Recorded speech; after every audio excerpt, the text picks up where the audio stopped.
3.5 কোটি টাকা রাজনৈতিক ভাবে আটকে রেখেছে। 3.5 কোটি টাকা 280টা বুথের উন্নয়নের জন্য খরচ করতে পারতাম, আটকে রেখেছে। তাহলে যারা আটকে রেখেছে তারা ছাড় পাবে না।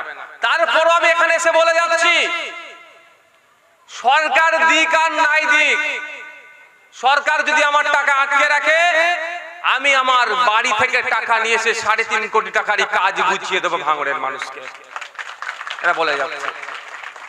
আর কতটুকু কাজ করেছি না করেছি, আমার পিরিয়ড শেষ হওয়ার সাথে সাথেই বা শেষ মুহূর্তে কতটা কাজ করলাম না করলাম। ইভেন আপনাদের বলে রাখি, আমাকে যে সাম্মানিক ভাতাটা দেওয়া হয় ওটা আমার নিজের জন্য আমি খরচ করতে পারি, ওটাই আপনাদের কারো হক নাই। কিন্তু সেই টাকা থেকেও ভাঙড়ের কোন ছেলের পড়াশোনার জন্য, কার ট্রিটমেন্টের জন্য, কার মেয়ের বিয়ের জন্য কি করেছি না করেছি, আমি গোপনে অনেকজন চেয়েছে, নামগুলো আমি বলবো না ভাই, কিন্তু ও টাকাও কোথায় কিভাবে খরচ করেছি সেই তথ্যও দিয়ে খামে ভরে প্রত্যেকের বাড়িতে পাঠানোর আমি ব্যবস্থা করব। যদি সম্ভব না হয়ে ওঠে, ওই পাড়াতে মোড়ে মোড়ে বড় বড় হ্যান্ডবিল করে আমি দিয়ে দেবো। আমি 60 লাখ টাকা পাই দুটো পাটে, এখন যদিও 70 লাখ হয়েছে, 10 লাখ বেড়েছে। কোনো নোটোরিয়াস ক্রিমিনাল চিৎকার করে নয়, ভাঙড়ের বিধায়ক চিৎকার করেছে, মমতা ব্যানার্জিকে এমন প্রশ্ন করেছে, একবার প্রশ্ন করার সুযোগ পেয়েছে সরাসরি বিধানসভার মধ্যে, এমন কোশ্চেন করেছে 10 লাখ করে বাড়িয়ে দিয়েছে। এটা ভাঙড়ের বিধায়ক করেছে, কোনো নোটোরিয়াস ক্রিমিনাল করতে পারেনি। বুঝতে পেরেছেন? তারপরে মমতা ব্যানার্জি বিধানসভায় আসলে আমিও হাত তুলি, কিন্তু আমার প্রশ্ন করার সুযোগ হয় না, মানে অ্যালাউ হয় করে না আমাকে। হয়তো আমার থেকে বেশি লোক হাত তোলে, কেন বুঝতে পারছেন তো? টু দা পয়েন্টে কথা বলবো, বাড়াতে বাধ্য। তো এখন 70 লাখ, আমি 60 লাখের গল্পটা বা 70 লাখের বুঝাই। 60 লাখ বা 70 লাখ টাকাটা দুটো পাটে আসে, 30 লাখ 30 লাখ। 30 লাখের কাজ হওয়ার 10% 30% কাজের ইউসি দিতে হবে, ইউটিলাইজেশন সার্টিফিকেট দিলে পরে টাকাটা ছাড়বে। এই সার্টিফিকেট দেওয়ার দায়িত্ব কাদের হাতে? এই নোটোরিয়াস ক্রিমিনালদের, সরকার চলছে এদের হাতে। কে নোটোরিয়াস ক্রিমিনাল কাকে বলছে বুঝতে পারছেন তো? হ্যাঁ, আর বলতে লাগবে নাকি? হ্যাঁ, নোটোরিয়াস ক্রিমিনালদের সরকার চলছে ওদের হাতে। ওরা ইচ্ছা করে কি করছে, আমার ইউসিটা আটকে রেখেছে, ফলে আমি কাজ যেগুলো করার ইচ্ছা সেগুলো করতে পারছি না। কিন্তু আমি এত তো বোকা চালের ভাত খাইনি, বুঝতে পারছেন না? আমি প্রতি বছরে কাগজ জমা দিয়ে যাচ্ছি যে আমার ভাঙড়ের ওই মন্দিরের কাছে এই লাইটটা দরকার, ওই শ্মশানের কাছে, ওই শ্মশানের দাহ করার পরে চান করতে নাবে না, ওর কি বলে ওটাকে সিঁড়ি করার দরকার, এই ঘাট করার দরকার, ওই মসজিদে নামাজে যাই ওইখানে যদি একটা ওর রাস্তায় যদি একটা লাইট দেয় ভালো হবে। যা দরকার আমি সব জমা করছি আর রিসিভ কপি নিয়ে আমি রেখে দিচ্ছি। আমার দায়িত্ব আমি পালন করছি ভাই, বুঝতে পারছেন তো?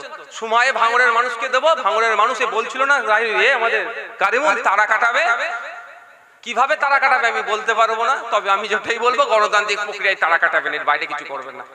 বিধায়ক 1 বছরে 60 লাখ টাকা পায়, কি করে? আপনাদের বলে রাখি, একজন বিধায়ক হাতে 60 লাখ টাকা পায় না, আমি পাই না হাতে। কি করতে হয় আমাকে? এখানকার যে সমস্যাগুলো আছে, কোথায় কল করার দরকার, কোথায় লাইটের দরকার, আমি সেটা কোথায় দেবো? ডিস্ট্রিক্টে জমা করব। ডিস্ট্রিক্ট থেকে ডিপিও পাঠিয়ে দেবে ব্লকে, ভেডিং হবে। কে কাজটা যে নাই তাদেরকে কি বলে গো, কন্ট্রাক্টররা, অকশন হয় না কি বলে ওটাকে, হ্যাঁ, টেন্ডার হবে। টেন্ডারে যে কাজ পাবে সে কাজ করবে। তাহলে প্রসেসটা বুঝতে পেরেছেন? এবার শুনুন, চালাকি ওইখানেও নয়, চালাকি এর থেকে বড় জায়গায় আছে। আমি একজন বিধায়ক হিসাবে আমার দায়িত্ব কি আপনারা জানেন। আমি আরেকবার রিপিট করতে চাইছি, একটু শুনতে চান আপনারা? নালে বলে না নওশাদ সিদ্দিকী কি উন্নয়ন করেছে, উন্নয়ন করেছে, এটা প্রশ্ন করে না। এখন আমাদের এমপি পার্লামেন্টে গিয়ে মেট্রো রেলের কথা বলেছে তো, মানে আমাদের যাদবপুরের এমপি এবার মেট্রো রেলের কথা বলেছে। যাদবপুরের এমপির কি ক্ষমতা আছে মেট্রো রেলটা করে দেওয়ার? কেন নয়? উনি বিরোধী দলের বিধায়ক, এমপি বলে উনার কাজ কি হবে? এই লোকসভার মধ্যে যা সমস্যাগুলো আছে দেশের, আইনসভায় জানাবে। দেশের আইনসভায় 504 জন এমপি মিলে ঠিক করবে আগামী 5 বছর দেশটা কিভাবে চলবে এবং মানুষজন কিভাবে ভালো থাকবে, এটা দায়িত্ব। এখন যদি 5 বছর পরেও না মেট্রো হয়, আপনার আমার এটা বলা যায় না যে সায়নী ঘোষ মেট্রো কেন করতে পারল না। হ্যাঁ, সায়নী ঘোষ মেট্রোর জন্য কতবার চিৎকার করেছে সেটা আমাদেরকে জানতে হবে। এবার সায়নী ঘোষ যেখানে গিয়ে চিৎকার করে সেখানে লাইভ হয়, আর নওশাদ সিদ্দিকী যেখানে গিয়ে চিৎকার করে সেখানে সমস্যা, এখানে লাইভ হয় না। ঘটনাক্রমে একবার আপনারা একটা ছোট্টখানি ভিডিও ফুটেজ পেয়েছিলেন না? আমার তো ছবি দেখায়নি ওতে, তাও আমার ছবি আমার গলাটা পেয়েছে, বুঝতে পেরেছেন ভিতরে আমি কি করি? বুঝতে পারছেন তো? ভাঙড় শুধু মানুষের জন্য নয়, ভাঙড়ের মানুষ আমাকে সুযোগ দিয়েছে, অবশ্যই ফার্স্ট প্রায়োরিটি আমার ভাঙড়ের জন্য। ভাঙড়ের মানুষের সাথে সাথে রাজ্যের মানুষের জন্য চিৎকার করি।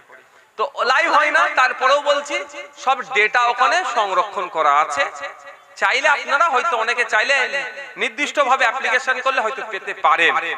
তো আমি ভাঙড়ের মানুষের যেগুলো চাওয়া পাওয়া সেইগুলো আমি তুলে ধরেছি। চাওয়া পাওয়ার মধ্যে কি কি? ভাঙড়ে আজকে আপনার পোলেরাট 1 নম্বর অঞ্চলে ভাঙড়ের মানুষের সুবিধার্থে ভাঙড়ের মানুষের দাবি ছিল হিমঘর করে দিতে হবে। হিমঘর এত বছর হয়ে গেল পেয়েছেন? বারবার আমি আওয়াজ তুলি, আমার হাতে ক্ষমতা নাই যে আমি ওটা করে দিতে পারবো। যদি আমার হাতে ক্ষমতা থাকতো আমি তো করে দিতাম, কিন্তু আমারটা কি কাজ? আওয়াজ তোলা, বারবার আওয়াজ তুলি। আমি কি আওয়াজ তুলি? বিজয়গঞ্জ বাজার থেকে সাতুলিয়া এই রাস্তা ধরে শিয়ালদা হয়ে আপনার বেলেঘাটা যে আইডি হসপিটাল আছে না, ওইটা হয়ে ধর্মতলা হয়ে হাওড়া পর্যন্ত সরকারি বাস পরিষেবা দিতে হবে। আমি কি আওয়াজ তুলি? ভাঙড় থেকে ফুলপুরা শরীফ বাসের ব্যবস্থা করতে হবে। আমি কি আওয়াজ তুলি? ভাঙড়ের বামনঘাটা বেওতা 1 বেওতা 2 থেকে মানুষজন ব্লকে আসতে গেলে অটো টোটো ধরে আসতে হয়, প্রায় 30-40 টাকা খরচ হয়ে যায়। এখানে কানেক্টের জন্য বাসের ব্যবস্থা করতে হবে। এই আওয়াজ আমি তুলি, এটা দরকার তো ভাই। কিন্তু আমি তার বাসটা নিয়ে এসে জয়েন করে দিতে পারবো না। ওটা কে করবে? সরকার পক্ষ। সেই সরকার পক্ষ এত নির্লজ্জ, আমার কথাটা না করে এসে এখানে চিৎকার করছে যে নওশাদ সিদ্দিকী কিছু উন্নয়ন করেনি। উন্নয়ন করার দায়িত্ব তো আমার হাতে নয়, ওটা সরকারের হাতে দায়িত্ব। আমি জানিয়ে দেব। আমি কি বলেছি? এই আপনারা, আমার আগে আমার বক্তা রায়নুর কি বলছিল? খাল সংস্কার হয়নি। আমি বারবার আওয়াজ তুলেছি, খালগুলো সংস্কার করলে বৃষ্টি হলে বৃষ্টির পানি সহজেই কোথায় খালের মাধ্যমে কোথায় যাবে? নদীতে চলে যাবে। এখানকার জমিগুলো আর নষ্ট হবে না, এই আওয়াজ তুলেছি। আমি এখানকার শিক্ষা প্রতিষ্ঠান বাড়ানোর কথা বলেছি, ভাঙড়ে একটা গার্লস কলেজের কথা বলেছি। আমার মা বোনেদের জন্য স্পেশালি যদি মহিলা ইউনিভার্সিটি হতে পারে, তাহলে মহিলাদের জন্য বিভিন্ন জায়গায় গার্লস কলেজ আছে। ভাঙড়ের মেয়েদের জন্য আমি দাবি তুলেছি একটা গার্লস কলেজ করে দিতে হবে। আমি এই দাবি তুলেছি। এ ধরনের প্রচুর দাবি আছে ভাই। টোটাল আমি কতটা কথা ভাঙড়ের মানুষের জন্য বিধানসভায় বলেছি সে নোট করে আপনাদের কাছে আমি যথাসময়ে পৌঁছে দেব। এবার আসা যাক, আমি এটা যদি বলে শেষ করে দিই, আর একটা নোংরামি করবে আমার তৃণমূলের বন্ধুরা, সেই নোংরামি করার আমি জায়গা দেব না। কি নোংরামি করবে? ভাঙড়ের এই অতিবৃষ্টির কারণে অনেক ফসল নষ্ট হয়েছে তো নাকি ভাই? তারা কৃষকরা মাথায় হাত দিয়ে বসে আছে, তাদের উদ্দেশ্যে বলবো মাথায় হাত দেবার প্রয়োজন নাই। আপনারা আপনাদের জমির পর্চার জেরক্স, যে জমি ফসল নষ্ট হয়েছে তার ছবি তুলে একটা দরখাস্ত লেখেন, বিডিও কে অ্যাড্রেস করে বা এডিএ কে অ্যাড্রেস করে কপি বিডিও কে দিন। আপনার নাম আপনি অ্যাড্রেসটা করুন, সাবজেক্ট হিসাবে বিষয় কি লিখবেন? ক্ষতিপূরণ পাওয়ার জন্য আবেদন, এতটুকুই লিখুন। বেশি তো আমাদেরকে পড়াশোনার ব্যবস্থা করে দেয়নি। মমতা ব্যানার্জির সরকার 13 বছর সরকারে আছে, ভাঙড়ে নতুন শিক্ষা প্রতিষ্ঠান গড়ে তোলেনি, কিন্তু ভাঙড়ে মদের দোকান খুলে দিয়েছে। তো এরা চাই না ভাঙড়ের মানুষ শিক্ষিত হোক, এরা চাই ভাঙড়ের মানুষ মদ খেয়ে মাতলামি আতলামি করুক, নিজের অধিকার সম্পর্কে না জানতে পারে। তারপরে বলছি অ্যাপ্লিকেশন করবেন, দরখাস্ত লিখবেন যে আপনার নাম অমুক, আপনার ঠিকানা, আপনি এই জায়গার স্থায়ী বাসিন্দা, জমির আপনার মৌজা কত, খতিয়ান কত, জমির দাগ নাম্বার কত উল্লেখ করে এই অতিবৃষ্টির কারণে বা অসময়ে বৃষ্টির কারণে ফসল নষ্ট হয়েছে, আমার ফসলের বাবদ যে ক্ষতিপূরণ যাতে পায় তার একটা সুব্যবস্থা করা হোক। করে আপনারা কি করবেন, দরখাস্ত করে কোন নেতা কেতা কাউকে তেল লাগাতে হবে না, সিধে চলে যাবেন বিডিও অফিসে গিয়ে জমা করে একটা রিসিভ নেবেন। কি বললাম, রিসিভ নেবেন, রিসিভ নিতে ভুলে যাবেন না, তাহলে কিন্তু আমি লড়াই করতে পারবো না আপনাদের জন্য। কারণ আপনাদের বলছি, আপনারা দেখেছেন হয়তো মমতা ব্যানার্জি ঘোষণা করেছে যাদের ফসল নষ্ট হয়েছে ক্ষতিপূরণ দেওয়া হবে, কিন্তু দুর্ভাগ্যের বিষয় ফসল নষ্ট হয়েছে কারিমুলের, নওশাদ সিদ্দিকী অ্যাপ্লিকেশন করে মাল তুলে খেয়ে নিচ্ছে। বুঝতে পারছেন, ফসল নষ্ট হয়েছে রায়নুরের, আলমগীর অ্যাপ্লিকেশন করে মাল তুলে খেয়ে নিচ্ছে। কারণ কারিমুল রায়নুর তো অ্যাপ্লিকেশন করেনি বা জানে না, মালটা তো আসবে ব্লকে, যে হোক একজন হজা বড় ল নাম দিয়ে টাকাটা লুটে হয়ে যাচ্ছে। তাহলে আপনারা কি করবেন, যার প্রকৃত অর্থে ফসল নষ্ট হয়েছে দরখাস্ত করে জমা দিন এবং একটা রিসিভ কপি রাখুন। যদি ক্ষতিপূরণ হয়তো 40 জনকে দিতে চাইছে, 60 জন অ্যাপ্লিকেশন হয়েছে, বা প্রকৃত যারা আপনার থেকে বেশি ক্ষতিগ্রস্ত হয়েছে তারা পেয়েছে, তাতে আমার কোনো সমস্যা নেই। আর যদি দেখি আপনার পরিবর্তে অন্য জনটা নিয়েছে, তখন কি হবে, বিডিও কে কিন্তু কোনো মতেই ছাড়া হবে না, এডিএ কে কোনো মতেই ছাড়া হবে না। তাই বন্ধুগণ, আপনারা যারা মাইকের আওয়াজ শুনছেন, যদি মিডিয়ার মাধ্যমে মিডিয়া বন্ধুরা যদি ইচ্ছা করে এটা দেখায়, আপনাদেরকে যদি দেখানোর চেষ্টা করে যদি দেখতে পান, আমি প্রত্যেকের উদ্দেশ্যে বলছি অ্যাপ্লিকেশন করে ভিডিওতে জমা করুন। এডিএ স্যারের সাথে গিয়ে কথা বলুন, অ্যাসিস্ট্যান্ট ডিরেক্টর অফ এগ্রিকালচার, তাকে জানান এই হয়েছে, তার সাথে কথা বলুন। আশা করছি আপনাদের ক্ষতিপূরণ পাবেন। এই যে রাইনুর বলছিল না খেতে পেয়ে গলায় দড়ি দেবে, ওটা ভুল, মানে যা পরিস্থিতি হয়ে গেলে করতে পারে। আমি অনুরোধ করবো কৃষক বন্ধুদেরকে, ও কাজ আপনারা করবেন না। আপনাদের মেহনতের জন্য পশ্চিম বাংলার অর্থনীতির চাকাটা ঘুরছে। আপনারা যদি চাষবাস করা বন্ধ করে দেন, পশ্চিম বাংলা সরকার ভেঙে পড়বে, এই সরকারটাই ভেঙে পড়বে, অর্থনীতি দুরবস্থা কাটিয়ে উঠতে পারবে না। আপনারা যদি মেহনত করা বন্ধ করে দেন, এই হসপিটালের ডাক্তারগুলোর মাইনে হয়তো অর্ধেক বন্ধ হয়ে যাবে।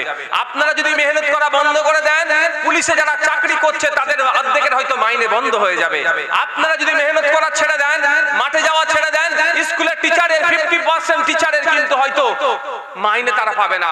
কারণ পশ্চিম বাংলায় যে রাজস্ব আছে, সেই রাজস্বর 50% আমাদের কৃষক ভাইদের লড়াইয়ের ফলে, তাদের আত্মত্যাগের ফলে, অনেক ক্ষেত্রে আত্মবলিদানের ফলে তাদের জন্য আমাদের অর্থনীতির চাকাটা ঘুরছে। যে চাকা ঘুরছে 50% তাদের সহযোগিতায়, কৃষকদের সহযোগিতায়। তো কৃষকরা তো প্রকৃত বীর আমাদের দেশের, যেমন সেনাবাহিনীরা প্রকৃত বীর, সাথে সাথে আমি মনে করি কৃষকদেরকেও প্রকৃত বীর হিসাবে আখ্যায়িত করা হোক। কিন্তু দুর্ভাগ্যের বিষয়, শুধু না জানার ফলে এদের লুট হয়ে যাচ্ছে অন্য জায়গায়। তাই বন্ধুগণ